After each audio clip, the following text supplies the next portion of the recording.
Bienvenue à l'émission de la vie en abondance selon Jésus-Christ. Nous vous invitons à voir cela dans les différents témoignages dans cet épisode du Club 700. Alors, vous allez voir ce que le pasteur Kofi va vous dire tout de suite. C'est vraiment si. Oui. Et Dieu est fidèle. Toujours. Et il fait de grandes choses. Toujours. Et à vous, les amis, salut. Honnêtement, pour être entre nous, je voudrais vous dire, croyez vraiment en Dieu, en son Fils Jésus-Christ, parce que c'est lui seul qui peut transformer les vies. Regardez un peu l'histoire de Kendra, qui vivait dans une famille chaotique. Le père était un drogué, sa mère était alcoolique et même prostituée. Mère déjà à 14 ans.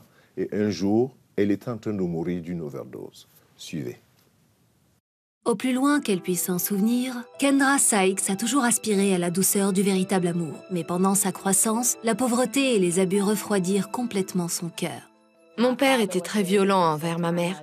Il souffrait d'une dépendance au crack et ma mère était alcoolique. Alors il y a eu beaucoup de disputes. J'ai vu ma mère se faire gifler et étouffer. C'était mentalement épuisant pour moi. J'en ai tiré un sentiment d'infériorité en tant que petite fille en raison de la manière dont je voyais qu'un homme traitait une femme. À 14 ans, Kendra pensait qu'un bébé lui apporterait l'amour qui lui manquait. Je voulais de l'amour et je sentais que la seule façon de l'obtenir, c'était d'avoir quelque chose à moi. C'est alors que j'ai commencé à donner mon corps à différents hommes. Je suis tombée enceinte à 15 ans. J'ai eu mon enfant et je me suis rendu compte que je ressentais toujours un vide, un manque. Et pendant les 3 années qui suivirent, Kendra chercha à combler ce vide de la seule façon qu'elle connaissait. J'ai commencé à avoir des relations avec des hommes qui étaient comme mon père, violents, et qui ne pensaient qu'à se défoncer. Et honnêtement, je n'estimais pas avoir beaucoup de valeur.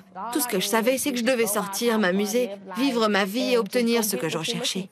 Vers 18 ans, Kendra rencontra Ken. Ils avaient tous deux abandonné leurs études et au fil des ans, le couple eut 3 enfants ensemble. Mais Kendra dit que ces années furent tumultueuses. Ils se défonçaient chaque jour à la cocaïne et Ken était de plus en plus violent envers Kendra, tant physiquement que verbalement. Quelqu'un qui ne sait pas comment traiter un homme et quelqu'un qui ne sait pas traiter une femme. Les deux ensemble, ça fait un beau gâchis. Nous étions 2 êtres brisés dans une situation désespérée. Pour Kendra, la vie était devenue insupportable. Je me souviens que j'étais si désespérée que je pensais au suicide comme seul moyen d'en sortir. Je me souviens de ces pensées suicidaires. Tu devrais le faire, suicide-toi, c'est ton seul espoir. Je prenais un couteau et je me coupais. Ça me donnait un sentiment de soulagement. Mais une fois que j'avais fini de me couper, j'étais dans la même réalité et je sentais que rien ne s'améliorait. Je savais qu'il y avait un Dieu, qu'il y avait quelqu'un qui répondait aux prières. J'en avais entendu parler, mais je ne le connaissais pas. Je n'avais pas de relation proche avec Jésus. À 23 ans, Kendra fut avertie que Ken était physiquement violent avec leurs enfants. J'avais l'impression d'avoir échoué en tant que mère, parce que je savais que mes enfants étaient maltraités et je sentais que je ne pouvais rien faire. Je me sentais tellement faible à cette époque. J'avais l'impression de ne pas être une bonne mère parce que je venais d'avoir ces bébés et je ne faisais qu'essayer de combler un vide. Je ne leur donnais pas ce dont ils avaient besoin, cette chose que moi-même je recherchais. Je ne la donnais pas à mes enfants. Je me souviens qu'un jour, je me suis complètement défoncée pour essayer de combler le vide. J'ai pris de la cocaïne de 9 h du matin jusqu'à 18 h. Kendra fit une overdose. Par peur de mourir, elle pria pour une seconde chance. C'était comme si mon esprit quittait mon corps. Mais mes genoux se sont fléchis et je suis tombée par terre et j'ai appelé Jésus. Parce que je savais que c'était mon seul espoir. J'ai appelé Jésus. J'ai appelé son nom 3 fois. J'ai immédiatement senti une force dans mon corps. Et j'ai recommencé à respirer. Quelque chose avait changé en moi. J'ai commencé à ressentir un amour que je n'avais jamais ressenti auparavant. J'ai senti que quelqu'un devait m'aider vraiment pour me donner une seconde chance dans la vie. À ce moment, j'ai réalisé que tout ce que j'avais cherché, tous les vides que j'avais essayé de combler, ne pouvaient être comblés que par Jésus-Christ. Kendra est sobre depuis ce jour. Elle a commencé à fréquenter l'église régulièrement et à lire la Bible. Grâce à l'amour de Dieu, elle a enfin vu sa vie se transformer. Il m'a sauvée, il m'a donné une seconde chance de vivre, alors je veux vivre pour lui. La seule chose que je désirais était de connaître Jésus, parce que s'il m'aimait assez pour me sauver la vie et me donner une autre chance, je ne voulais rien d'autre. Je me considérais enfin comme une femme qui a de la valeur, une femme de vertu. J'ai commencé à me sentir comme celle que Dieu avait dit que j'étais. Finalement, le cœur de Kendra aussi changea. Je me souviens m'être mise à prier pour lui. Dieu me réveillait à 3 heures du matin et il me disait « Ne crois-tu pas que je puisse faire pour lui la même chose que j'ai faite pour toi ?» Alors mes prières pour lui se sont transformées. Un pardon s'est opéré et j'ai commencé à prier pour qu'il soit délivré. J'ai commencé à prier pour qu'il soit libéré. Kendra donna sa vie à Jésus et leur famille fut sur la route de la guérison. Elle put se mettre à grandir. Aujourd'hui, le couple vit un mariage heureux. Kendra dit qu'elle a trouvé l'amour qu'elle cherchait et bien plus encore. Nous sommes réellement réconciliés. Nous savons que nous sommes réellement renouvelés et rachetés. Maintenant, je sais comment être une vraie mère. Nous allons tous à l'église ensemble et nous vivons un grand bonheur. Ton passé ne détermine pas ton avenir. Si tu es dans un endroit sombre, Dieu peut t'apporter la lumière. Si tu es brisé, il peut te réparer. Il a tout changé pour moi. Il peut te racheter, il peut te libérer et il peut changer ta destinée. Vraiment, c'est terrible ce que Kendra a vécu. Et elle a fait une déclaration très forte. Très, très forte. Lorsqu'elle dit « Votre passé Oui. ne détermine pas votre futur. » C'est si vrai. Oui, je trouve ça vraiment Beaucoup de gens fort. sont coincés à cause de leur passé. Même après avoir reçu Jésus, Tout à fait. même après avoir reçu la restauration, ces personnes-là sont toujours en train d'écouter ce que l'ennemi leur dit, raconte voilà. du passé. Et puis tu finis par t'apitoyer sur toi-même. Oui, oui. Et tu n'avances pas. Et puis tu doites les autres. Oui. Tu vis à partir du regard des autres. Oui, oui, oui. Et tu crois que difficile. tout le monde te regarde en pensant à ton passé, alors que rien du tout. Et c'est difficile, hein, Bassi. Lorsqu'on pense que tout le monde a les regards sur soi, et puis on pense que bon, c'est l'autre le problème. Mais ce qu'elle a vécu et ce que Dieu a fait dans sa vie peut amener et a amené Kendra à faire cette déclaration. Oui. Mon passé ne détermine pas mon futur. Et aujourd'hui, elle aide toutes les personnes Oui. qui passent Ouais. par ces Ouais. moments-là. Certainement, il y a quelqu'un qui nous suit Oui. et qui se pose des questions. Est-ce que c'est possible que Dieu le fasse aussi pour moi? Mais tout est possible à celui qui croit. Alors tu appelles quelqu'un à ce moment-ci. Oui. Alors Massi vous donne comme cela comme un appel. Vous aussi croyez que Dieu peut ramasser les morceaux qui sont éparpillés et reconstruire une vie nouvelle. Oui. C'est ça ce que Dieu fait et c'est important. Mais vous savez, ne nous quittez pas. Pourquoi? Parce que Massi et Charlemagne ont encore cette série sur le mariage. À tout de suite.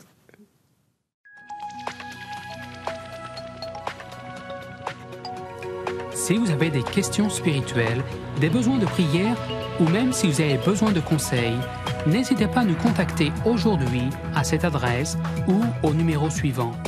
Nos conseillers sont là pour vous aider. N'oubliez pas, nous sommes là pour vous.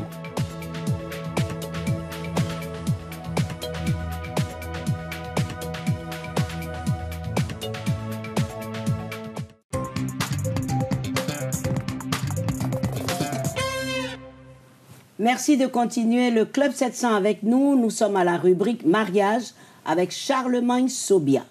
Aujourd'hui, nous allons voir si votre conjoint est un panneau indicateur ou un GPS. Bien sûr, c'est en image. Bonjour Charlemagne. Bonjour Massi. Merci d'être au rendez-vous. Merci chaque fois pour l'invitation. C'est toujours un plaisir d'être avec vous. Merci.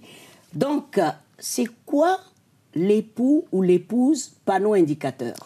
D'abord, il faut voir au niveau de le code de la route. C'est quoi un panneau indicateur? Un panneau indicateur nous montre le chemin, Oui. pas plus. Vous dit, voici le chemin à emprunter pour arriver à destination. Très bien. Il arrive dans le mariage que le mari ou la femme soit comme un panneau indicateur. Il n'y a pas celui-là qui n'a pas de défaut. Chacun de nous a ses défauts. Et le mari ou la femme panneau indicateur pointe du doigt vos défauts et vous dit, débrouille-toi pour changer si tu veux que nous continuons à rester ensemble. Ça peut être parce que tu es désordonné, ça peut être parce que tu es nerveux, ça peut être parce que, etc. Tout le temps, il pointe du doigt, arrange-toi pour changer si tu veux que nous continuons à vivre ensemble. Donc, c'est une vie de menace. C'est une vie de menace, une vie faite de reproches, où il n'y a pas d'encouragement. Je te l'ai dit une fois que je ne supporte pas il faut que tu changes si tu veux qu'on reste ensemble. Et ce n'est pas constructif. Contrairement au GPS, le GPS, lorsque vous avez le GPS dans la voiture, le GPS peut vous dire, par exemple, après 300 mètres, il faut tourner à gauche. Si vous arrivez de tourner à droite, le GPS ne vous gronde pas. Oui. Le GPS ne vous dit pas pourquoi vous avez fait ceci. Le GPS recalcule et vous montre un autre itinéraire. Le GPS est, je dirais, patient avec vous. Et à force de recalculer avec vous, d'être avec vous, de vous accompagner, vous finissez par arriver à bon port. Le mari ou la femme GPS, au lieu de pointer du doigt vos défauts, s'approprie cela et se dit « Qu'est-ce que je peux faire pour aider mon mari ou ma femme à changer et à ressembler à Jésus ?» Il se dit « Qu'est-ce que je peux faire ?» Il essaye de comprendre l'origine, d'où est parti le problème, les raisons. Et tout ceci lui permet d'avoir une idée claire et ça lui permet de travailler avec vous pour que vous puissiez arriver à surmonter cela. Et en cela, il y a quelque chose que j'ai vécu avec un couple. La femme, elle est très désordonnée. Je ne veux pas dire que toutes les femmes sont désordonnées. Non, mais c'est les messieurs en général qui sont désordonnés. Tout à fait. Mais dans ce couple, la femme est très désordonnée. Ouais. Lorsqu'elle arrive du travail, elle va jeter son sac ici, la clé de la voiture là, ses chaussures ici. Bon, c'est tout un désordre. Le lendemain matin, quand elle doit s'apprêter pour aller au travail, elle ne sait pas où elle a jeté la clé de sa voiture. Elle commence par crier « Qui a vu la clé de ma voiture ?»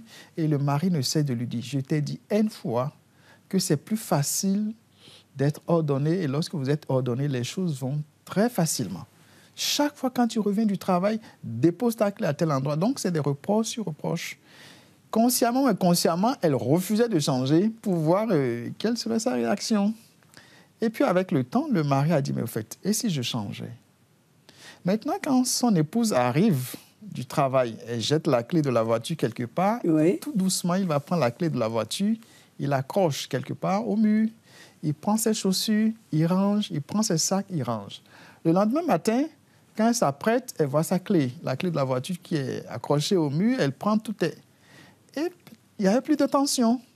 Et ce nouveau comportement de son mari l'a tellement marqué qu'elle a pris la décision de devenir une femme ordonnée. Wow. Donc, au départ, il était panneau indicateur, il faut que tu changes, il faut que tu sois ceci, etc. Mais ça ne donnait pas de résultat.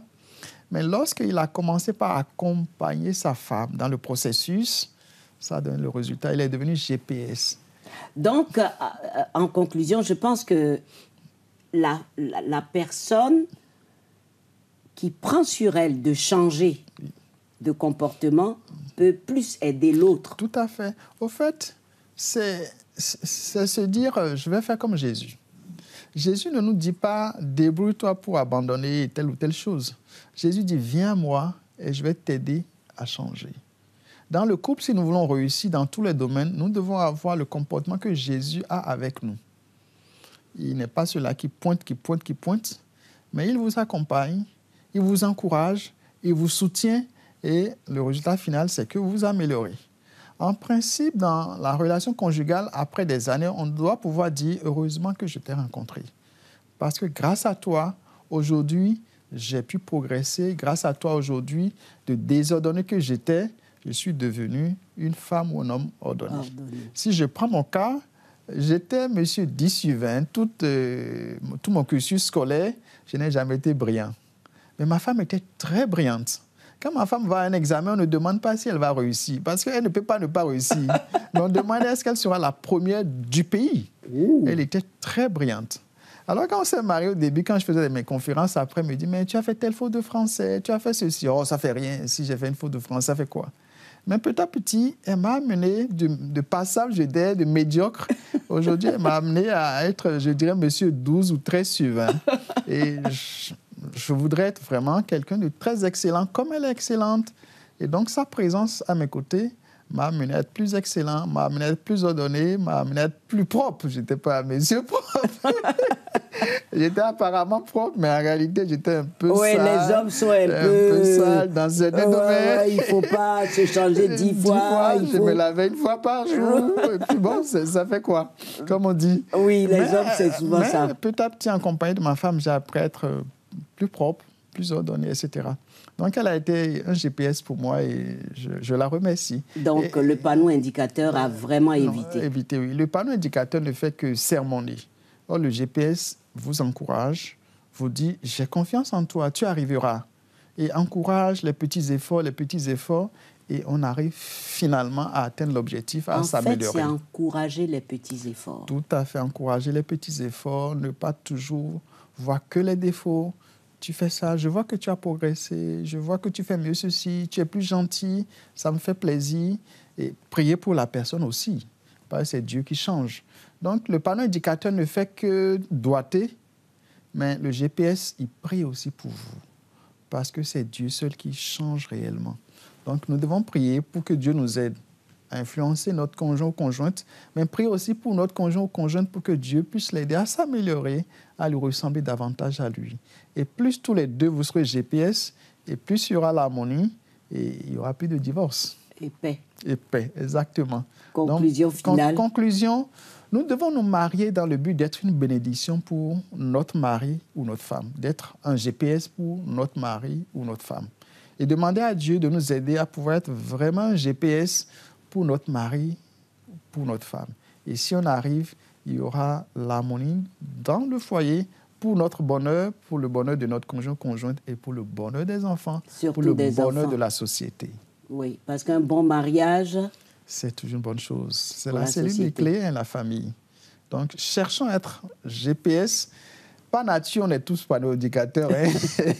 Mais cherchons à être accusateurs, on doit, on se fâche, etc. Mais cherchons à quitter ce comportement panneau indicateur pour devenir GPS. Nous-mêmes, ça nous fait du bien. Et ça fait du bien à l'autre. Ouais. Diminue le stress. Diminue le stress. Merci beaucoup. Merci encore pour aujourd'hui. Les amis, on a pris note. Plus de panneaux indicateurs, mais GPS. Amen. À tout de suite. Amen.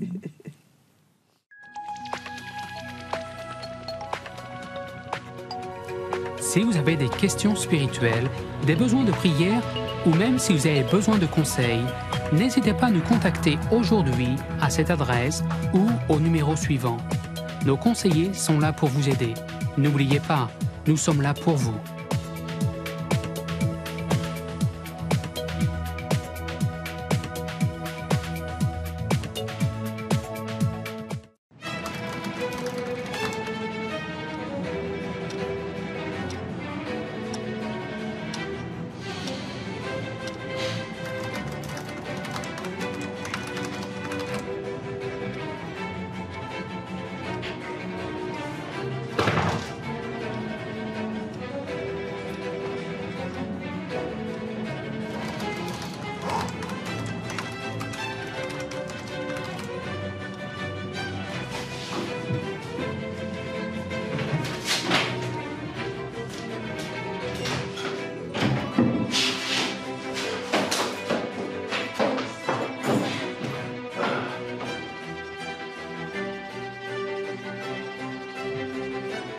Vous avez raté le Club 700?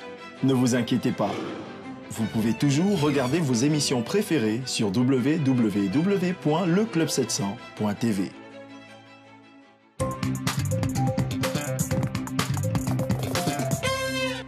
Merci de rester avec nous à l'émission pour suivre la parole de Dieu. Alors, cette fois-ci, je me suis dit, il faut dire peut-être vaincre par la foi. Est-ce que ça tient comme ça? Oui, je crois que ça tient. Alors, quelqu'un a dit, et cette personne, c'est T.L. Moody, bien avant sa mort. Il dit, « Peu importe le cadre dans lequel se déroule votre vie ou la vie d'un homme, l'essentiel pour cette personne, c'est d'être où Dieu le veut. Et quant au lieu et à la forme du service, le Père les révélera à l'heure qu'il voudra. » C'est une citation du T.L. Moody, comme je l'ai dit tout à l'heure. Peu importe, alors je le mets maintenant dans mes mots, hein, peu importe le cadre dans lequel votre vie est en train de se dérouler en ce moment. Peut-être c'est une douleur, peut-être c'est une maladie, peut-être c'est un besoin, c'est une difficulté. L'essentiel pour vous, c'est d'être là où Dieu vous veut. Pour le reste, il s'en occupe. Vous savez, les amis, dans l'histoire de l'existence de l'homme, La vie a été toujours une vie de combat après la chute du premier couple, Adam et Ève, je veux dire. Et un combat dans lequel personne n'échappe.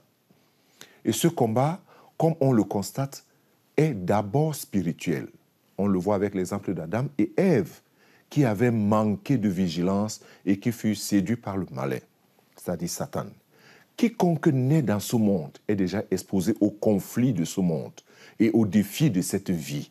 Ne l'oubliez jamais. Quiconque naît dans ce monde est déjà exposé aux conflits de ce monde et aux défis de cette vie. Et quiconque s'engage à Christ comme son sauveur et son Seigneur personnel est doublement engagé dans ce combat spirituel.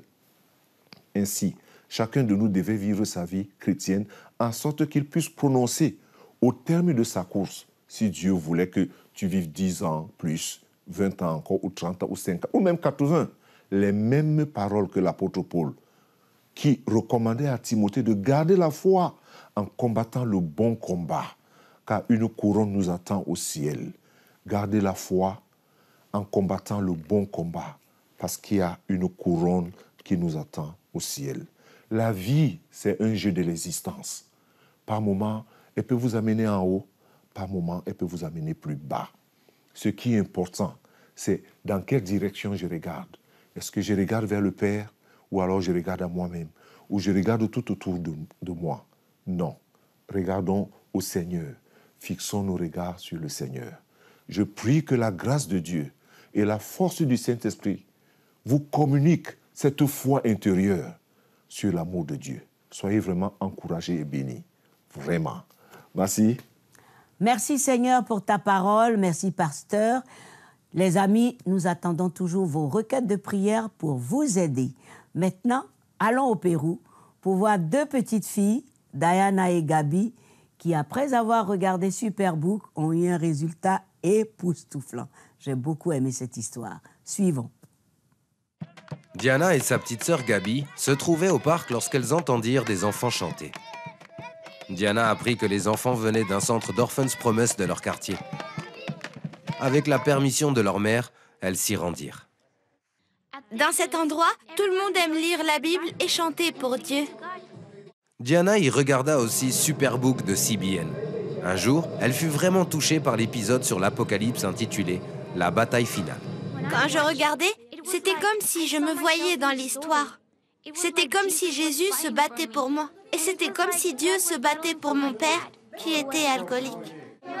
Le jour où elles regardèrent l'épisode sur l'Apocalypse, Diana et Gabi prièrent pour devenir chrétiennes.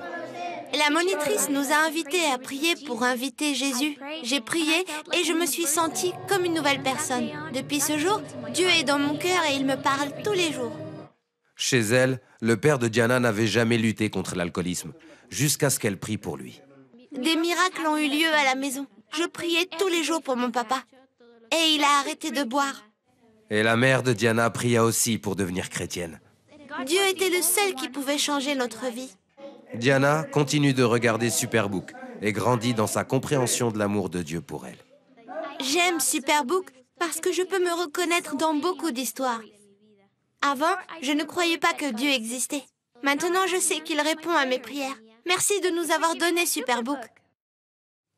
Je vous avais dit, cette question allait vous faire sourire et vous faire plaisir. Ces deux petites filles, elles ont accepté Jésus d'abord dans leur cœur. Oui, et simplement, elles ont fait cette prière. Mais ce que j'ai aimé, j'essaie d'analyser un peu leur prière à Dieu pour leur papa. Seigneur, qu'est-ce que tu vas faire pour nous là? Pour papa. Pour papa là, parce que ça ne va pas à la maison. Il boit trop. Il boit trop. Et c'est ça la foi enfantine. Oui, oui. C'est-à-dire qu'elle pose le problème tel qu'elle... Brut. Oui, Voilà. de façon naturelle, de façon simple. Et ce qui a suivi, maman a vu le changement, elle s'est dit, tiens, ça marche. En fait, Dieu n'aime pas les problèmes avec les enfants. Non. Maman a accepté Jésus. Oui. Et puis, vraiment, la famille la joie, entière. Oui. La vie est revenue à la maison, Oui, la paix, le sourire, le paix. vrai sourire surtout. Oui. Grâce à Superbook. Superbook. Et grâce à Jésus. Dieu est parle. bon. Alors, la bouche des enfants Il tire la louange. glorifie Dieu. Alors, si tu es prêt pour les questions, Oui, allons-y. je vous demande une prière d'intercession. La vie de quelqu'un de ma famille est en jeu à cause de sa maladie, une maladie rare et nous avons très peu de moyens pour subvenir aux besoins médicaux. Merci. Nous allons faire comme ces deux petites filles. Oui, on va s'attraper la main. On s'attrape la main et on fait comme ces petites filles. Voilà. Seigneur, nous te présentons ce cas et plusieurs autres en ce moment même. Oui, Seigneur. Qui souffrent à l'été quelque part. Tu n'as pas changé, Seigneur. Non. Nous nous souvenons de tes maîtresses sur la croix. Oui, Seigneur. Et nous prions que tu étendes ta main, Seigneur, cette personne en particulier, et d'autres personnes qui attendent et qui suivent le Club 700. Nous demandons la guérison en ce moment même. Total au nom de Jésus. Nous demandons la restauration. Total au nom de Jésus. Nous prions, Seigneur, oui, Seigneur, que ceux qui sont handicapés retrouvent l'équilibre. Amen. Que ceux qui sont couchés se relèvent. Amen. Que ta grâce et ta paix soient sur chacun d'eux en ce moment. Au nom de Jésus-Christ. Amen. Amen. Soyez guéris et soyez bénis. Amen. Dans le nom de Jésus. Amen. Nous le faisons comme ces petites filles. Et nous avons l'assurance que le Seigneur a exaucé. Tout à fait, parce que si vous demandez quelque chose, croyez. Donc nous croyons et nous le remercions pour la réponse. Voici une deuxième. Salut Tata Massi. Je suis Tony. Je suis très embêtée par le comportement vraiment dérangeant de plusieurs dirigeants dans l'Église. Je ne sais pas comment faire. Bon, ben ça, c'est Massi. Merci de me laisser la balle. Oui. Moi, je vais dire tout de suite, simplement à Tony, que c'est vrai, les dirigeants, les aînés dans l'Église doivent être de bons exemples. Mais ce sont des humains. Et Jésus nous a bien dit qu'il y aura toujours des scandales, qu'il y aura des scandales. Et dans ces derniers temps, les scandales vont s'accroître. Donc, ne te décourage pas, ne regarde pas ces choses qui choquent, qui dérangent, mais aie les yeux fixés sur Jésus, le consommateur de ta foi. C'est lui le maître de la foi. Suis Jésus, ferme les yeux sur les autres, prie pour ces personnes-là. Voilà, c'est surtout ça. Prie pour ces personnes-là. C'est ce que je voulais dire, qu'au lieu de... C'est vrai, il faut dénoncer ces choses, mais il faut beaucoup prier. Il faut prier. Et tu l'as bien dit, ce sont des humains, mais ils sont aussi... Nous sommes appelés à être des modèles. Tout à fait. Mais nous comptons sur la prière des fidèles. Oui. Et lorsque il y a des dérapages, il faut corriger cela. Oui. Dans la prière et aussi en dénonçant les choses. Tout à fait. Mais ne pas quitter la foi à cause de ça. Tout à fait. Ne pas quitter Jésus. Oui. Merci, pasteur. Merci, merci. Les amis, cette émission est terminée. Nous vous donnons rendez-vous, même heure, même chaîne. Et surtout, soyez assidus dans les affaires du Seigneur, car la moisson est grande. Que Dieu vous bénisse. À bientôt.